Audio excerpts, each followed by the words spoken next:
Здравствуйте, дорогие друзья! С вами доктор Болотова, и мы продолжаем цикл рассказов о гомеопатических препаратах для терапии сухого кашля. Сегодня мы поговорим об ипекакуане. Очень смешное слово и такое, как будто смешное. Ипекакуана. Что характеризует кашель ипекакуаны? Потому что он совершенно не смешной. Кашель сухой, приступообразный, непрерывный. Такой, знаете, в нем есть такой насильственный оттенок, спазматический. Человек не может остановиться. Эти приступы идут один с другим. Он очень тяжелый, он прямо изнуряющий, этот кашель.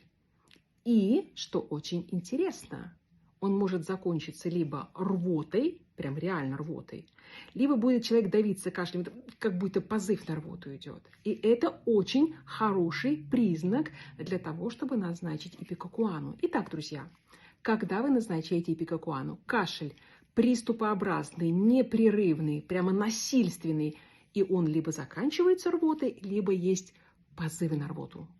А если вы хотите знать больше, приходите учиться в школу гомеопатии Болотовой на начальный курс. Мы научим вас лечить все острые состояния, и вы сможете быть самодостаточными, независимыми, самостоятельными в лечении любых острых состояний. Будьте здоровы, друзья!